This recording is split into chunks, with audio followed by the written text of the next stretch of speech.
Assalamualaikum warahmatullahi wabarakatuh.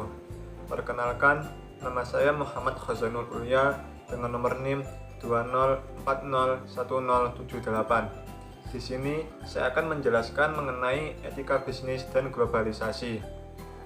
Baik, yang pertama saya akan menjelaskan mengenai pengertian pasar bebas.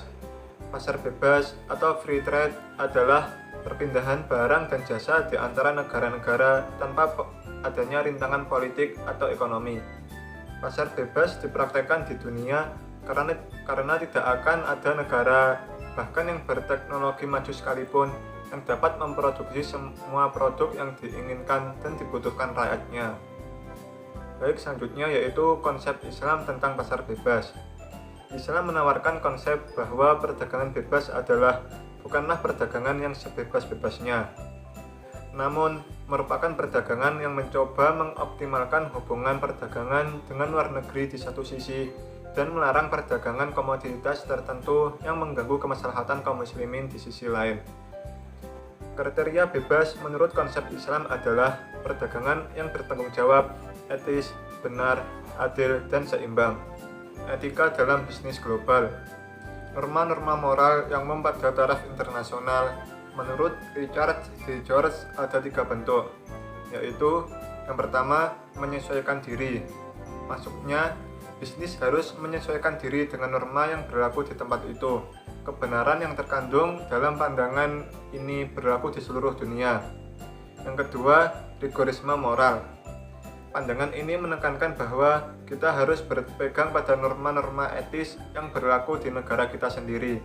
Tidak peduli apakah norma-norma tersebut berbeda dengan di negara lain. Yang ketiga, immoralisme naif. Maksudnya, bisnis di negara lain tidak perlu berpegangan pada norma-norma etis, karena hal itu akan merugikan posisi kita dalam berkompetisi dengan pihak bisnis lain. Selanjutnya, 10 aturan internasional yang mengatur keberlangsungan korporasi multinasional atau KMN. Yang pertama, korporasi multinasional tidak boleh dengan sengaja mengakibatkan kerugian langsung. Yang kedua, korporasi multinasional harus menghasilkan lebih banyak manfaat daripada kerugian bagi negara di mana mereka beroperasi. Yang ketiga, dengan kegiatannya, korporasi nasional itu harus memberi kontribusi kepada pembangunan negara di mana dia beroperasi. Yang keempat, korporasi multinasional harus menghormati hak asasi manusia dari semua karyawannya. Yang kelima, sejauh kebudayaan setempat tidak melanggar norma-norma etis, korporasi multinasional harus menghormati kebudayaan lokal itu. Selanjutnya, yang keenam, korporasi multinasional harus membayar pajak yang fair. Yang ketujuh, korporasi multinasional harus bekerja sama dengan pemerintah setempat dalam mengembangkan dan menegakkan background institutions yang tepat. Yang kedelapan yaitu, negara yang memiliki mayoritas saham sebuah perusahaan harus memikul tanggung jawab moral atas kerugian dan kegagalan perusahaan tersebut.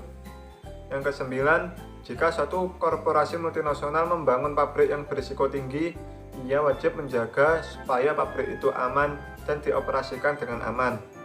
Yang terakhir, dalam mengalihkan teknologi berisiko tinggi kepada negara berkembang, korporasi multinasional wajib merancang kembali sebuah teknologi sedemikian rupa, sehingga dapat dipakai dengan aman dalam negara baru yang belum berpengalaman.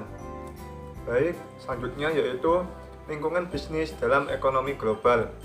Perubahan penting pada lingkungan bisnis dalam masa-masa akhir ini adalah tumbuhnya persaingan internasional dan meningkatnya perdagangan bebas antar bangsa. Dua hal yang menyebabkan bertambahnya perdagangan adalah perbaikan transportasi dan komunikasi. Secara garis besar, globalisasi ekonomi ditandai dengan 4 proses, yaitu mobilitas, keserentakan, pencarian jalan bebas hambatan, dan kemajemukan. Perubahan yang begitu cepat yang terjadi dalam lingkungan bisnis sudah secara otomatis menuntut setiap pelaku bisnis untuk selalu memberikan perhatian dan tanggapan terhadap lingkungannya. Selanjutnya, saya akan memberikan studi kasus mengenai kasus Indomie yang mendapat larangan untuk beredar di Taiwan.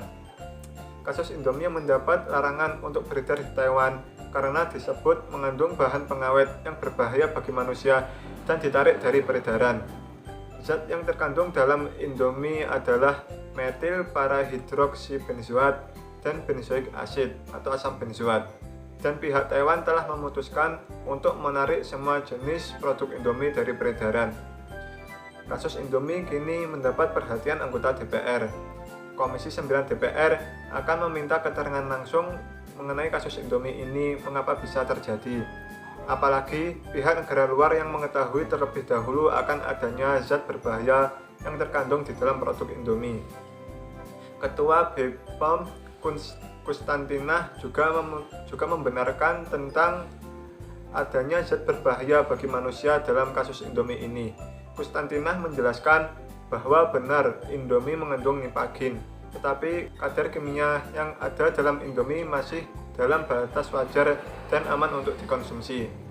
Indonesia yang merupakan anggota Codex Alimentarius Commission, produk Indomie sudah mengacu kepada persyaratan internasional tentang regulasi mutu, gizi, dan keamanan produk pangan. Sedangkan Taiwan bukan merupakan anggota Codex. Produk Indomie yang dipasarkan di Taiwan seharusnya untuk dikonsumsi di Indonesia. Dan karena standar di antara kedua negara berbeda, maka timbullah kasus Indomie ini. Baik, demikian penjelasan dari saya. Apabila ada kurang lebihnya, saya mohon maaf yang sebesar-besarnya. Wabillahi taufiq wal hidayah. Wassalamualaikum warahmatullahi wabarakatuh.